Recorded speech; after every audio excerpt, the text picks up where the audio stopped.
샬롬, 여러분 반갑습니다. 3월 2일 수요일 매일 아침 묵상입니다. 계속되는 레위기의 말씀, 오늘은 레위기의 5대 제사 중에서 소제에 관한 말씀입니다. 이 소제를 통해서 주시는 그 은혜, 또 하나님의 메시지 깊이 마음에 새기고 우리의 예배가, 우리의 삶이 소제가 있는 예배의 삶이 되길 바라며 말씀 함께 묵상하겠습니다. 레위기 2장 1절부터 16절까지의 말씀입니다. 살아계신 하나님의 말씀입니다. 제 2장.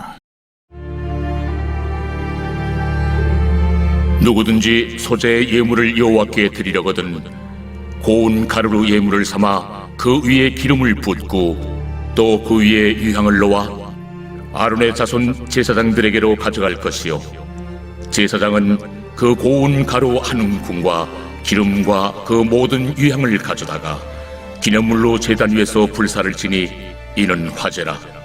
여호와께 향기로운 냄새니라. 그 소제물에 남은 것은 아론과 그의 자손에게 돌릴지니 이는 여호와의 화제물 중에 지극히 거룩한 것이니라.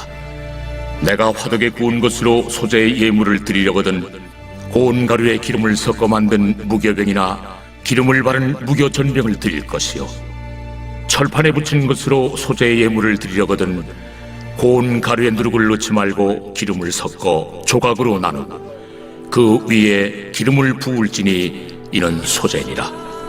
내가 냄비 것으로 소제를 드리려거든 고운 가루와 기름을 섞어 만들지니라.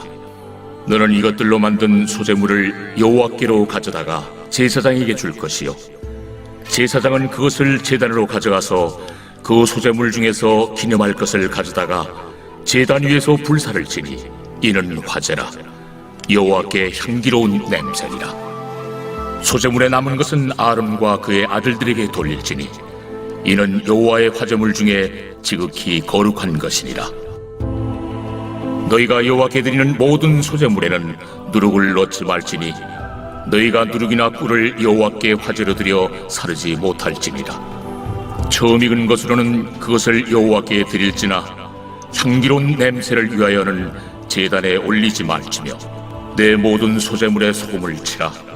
내 하나님의 언약의 소금을 내 소제에 빼지 못할지니 내 모든 예물에 소금을 드릴지니라. 너는 첫 이삭의 소제를 여호와께 드리거든 첫 이삭을 볶아 지은 것으로 내 소제를 삶되 그 위에 기름을 붓고 그 위에 유향을 더할지니 이는 소제니라. 제사장은 찌은 곡식과 기름을 모든 유향과 함께 기념물로 불사를 지니 이는 여호와께 드리는 화제니라. 오늘은 레위기의 5가지 제사 중에서 두 번째 제사, 소제에 대한 이야기입니다. 여러분, 이 소제라고 하는 제사는 이 나머지 4가지의 제사와는 구분되는 독특성이 있습니다. 크게 2가지 차원의 독특성인데요. 이 독특성, 2가지 차원에서의 독특성을 중심으로 오늘 말씀을 좀 묵상하겠습니다. 먼저 첫 번째는 소제는 유일하게 피 흘림 없이 드리는 제사라는 것입니다. 나머지의 4가지의 제사들은 동물의 피를 쏟게 함으로 드리는 제사이죠. 그런데 소제는 피 흘림이 없습니다. 왜냐하면 동물을 드리는 제사가 아니기 때문입니다. 곡물을 드립니다. 동물 대신 곡물, 곡식을 드립니다. 이 곡식을 드리는 방식은 크게 2가지예요. 본문을 보면 먼저 첫 번째는 날 것 그대로 드립니다. 그러니까 곡식을 요리해서 드리지 않고 날 것 그대로 드립니다. 그런데 재배하면은 그 곡식을 그대로 드리는 것이 아니라 그 곡식의 열매를 빻아서 고운 가루로 빻아서 드리는 제사가 있습니다. 그게 이제 여러분 1절 보면 나와 있죠. 누구든지 소제의 예물을 여호와께 드리려거든 고운 가루로 예물을 삼아서 드려라. 이게 날 것 그대로 드리라는 것입니다. 쉽게 얘기하면 밀가루 같은 거 있죠. 그것을 드리라는 것입니다. 그리고 또 하나의 방식은 이제 요리해서 드리라는 것이죠. 요리해서. 그게 4절부터 10절까지입니다. 그러니까 날 것 그대로 고운 가루로 드리는 것도 있고 또 하나는 요리해서 드리는 것. 근데 요리해서 드리는 것도 3가지 방식이더라고요. 우리가 흔히 하는 방식입니다. 첫 번째는 굽는 거죠. 구워서 드리고 그게 4절. 내가 화덕에 구운 것으로, 그쵸? 그리고 두 번째는 철판에 붙이는 것입니다. 전을 붙이듯이. 그게 5절입니다. 철판에 붙인 것으로 소재 예물을 드리라 이렇게 나와 있죠. 그리고 마지막 세 번째는 삶는 것이죠. 예, 솥에 넣어서 냄비에 넣어서 삶아서 드리는 것입니다. 그게 7절입니다. 네가 냄비의 것으로 소재를 드리려거든 이렇게 나와 있죠. 그래서 다시 한번 요약하겠습니다. 소재는 피 흘림 없이 드리는 제사이다. 곡식을 드리는 것이다. 그런데 날 것으로 드리기도 한다. 고운 가루로. 또 하나는 요리해서 드린다. 세 가지. 굽거나 또 부치거나 삶거나 이렇게 드리는 제사입니다. 이게 다른 제사와는 구별되어지는 소재가 가지고 있는 중요한 특징이고요. 또 하나의 특징은 이 소재가 자원제라는 것입니다. 그러니까 의무제가 아니라는 것이죠. 번제, 어제 우리가 살펴봤던 번제는 매일 아침과 저녁으로 무조건 의무적으로 드려야 되는 제사였습니다. 예, 그런데 소제는 의무제가 아닙니다. 자원해서 드리는 것입니다. 자원해서. 그래서 이 제사를 드릴 때 다른 제사들과 함께 드리는 경우가 참 많았습니다. 물론 이 소제만 따로 드리는 경우도 있었지만 번제와 함께 드리고 또 화목제와 함께 드리고 이렇게 함께 드리는 제사였습니다. 자원해서 드리는. 예. 그러니까 왜 자원해서 드리는 그리고 내가 원하면 드리는 그런 제사가 소제인가? 이 소제는 하나님께로부터 받은 그 은혜에 감사해서 더 특별하게 내 마음을 주님께 드리고 싶을 때, 예, 받은 은혜가 너무나 크기 때문에 내가 이번에는 더 주님께 드리고 싶습니다. 예, 지금 곡식을 드린다라는 것은 땅의 소산을 얻은 거잖아요. 그러니까 우리가 열심히 일을 했습니다. 무엇을 했습니다. 어떤 열매가 맺어졌는데 또 특별한 열매가 맺어진 거예요.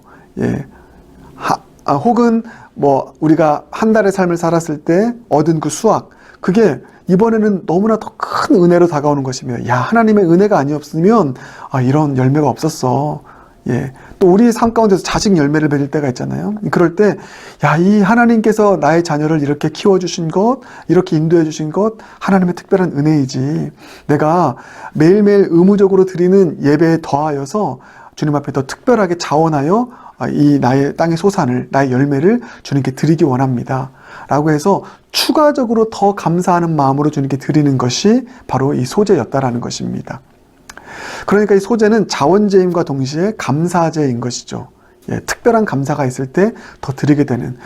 여러분, 저는 그래서 생각해 보게 됩니다. 이 소제를 드리는 것, 이 소제를 드릴 수 있다는 것은 주님을 향한 그 은혜에 더 깊이 젖어든 사람, 또 신앙에 더 깊은 은혜를 맛본 사람이 드릴 수 있는 제사이구나.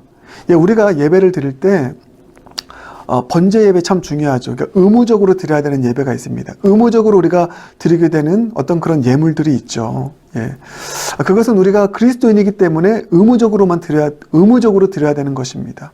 그런데 여기에 덧붙여서 드리지 않아도 상관없어요. 그거 하지 않는다고 해서 누가 뭐라고 할 사람도 없고요. 그렇지만 너무나 그 은혜에 감격하여서 특별히 더 드리는 것, 특별히 더하여서 주님 앞에 바칠 수 있는 이 자원하는 마음과 감사하는 마음의 제사, 이 예물, 여러분 이것을 드릴 수 있다면 여러분 얼마나 그 신앙이 주님의 은혜에 깊이 젖어들고 날마다 특별한 은혜 속에 살아가는 자라는 인식 속에서 살아가는 신앙이겠습니까? 그래서 저는 우리의 인생 가운데, 우리의 삶 가운데 의무적으로, 내가 목사이기 때문에, 내가 누구이기 때문에 의무적으로 드리는 예배뿐만 아니라 감사하여 자원하여서 더하여서 드리는 예배, 더하여서 드리는 예물이 있는 신앙을 살아간다는 것은 은혜에 충만하게 젖어들어서 살아가는 그런 신앙인의 모습이구나, 이런 생각을 해보게 됩니다. 그래서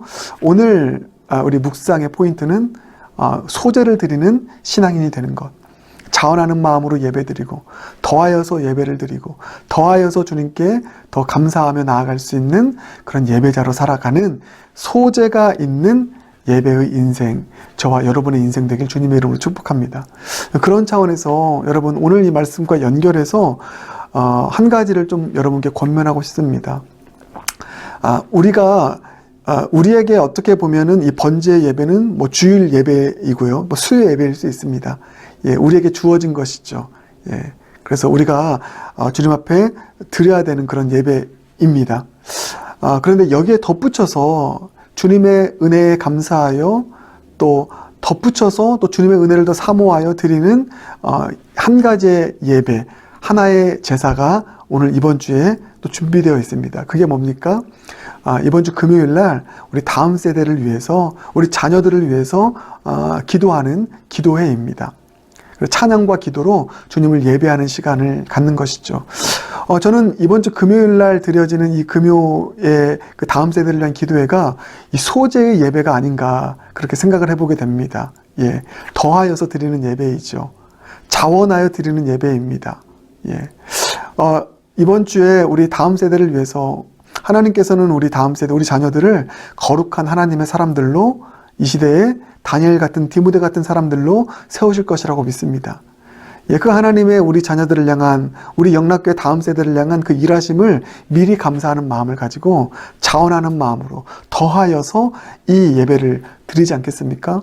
그래서 이번 주 금요일에 이 금요 기도회, 다음 세대를 위한 기도회가 소재의 예배, 자원하여 드리는 예배, 기쁨으로 드리는 예배, 감사하여 드리는 기도회가 되길 주님의 이름으로 축복합니다. 네, 오늘 말씀 붙잡고 우리 함께 기도하겠습니다. 사랑해 주님 감사합니다. 오늘 말씀을 통해서 이 소재의 예배가 참 하나님을 기쁘시게 하는 그런 제사이고 예배라는 것을 깨닫게 하심 감사합니다. 왜냐하면 이 소재는 우리가 받은 은혜를 더 깊이 깨달아 알았기에 드리는, 자원하여 드리는 예배요, 또 감사하여 드리는 그런 예배이고 예물이기 때문인 줄 믿습니다. 우리의 예배가 의무적으로 드리는 예배를 뛰어넘어서 이렇게 더 깊은 은혜 가운데 거하여 주님 앞에 자원함으로 또 더하여서 감사함으로 드리는 그런 예배가 우리의 예배 가운데 있게 하여 주시옵소서. 특별히 이번 주 금요일 우리 다음 세대를 위해서 또 따로 모여서 더하여서 예배를 드리고 또 기도회를 합니다. 소재의 예배가 되게 하여 주시옵소서. 우리 다음 세대, 우리 영락교회 다음 세대와 자녀들을 주님의 기뻐하시는 하나님의 사람들로 세우실 것 미리 감사하여 자원하여 감사로 드리는 기도회가 우리 금요일 또 드리는 기도회가 될 수 있도록 도와주시고, 또 이 기도회에 많은 분들 참여해서 함께 기도하여 드리며 나아갈 수 있는 주님께서 기뻐 받으시기 합당한 향기로운 기도회 예배가 이번 주 금요일에 예배될 수 있도록 은혜 베풀어 주시옵소서. 모든 것 주께 의탁드리며 예수님 존귀하신 이름으로 기도드립니다. 아멘.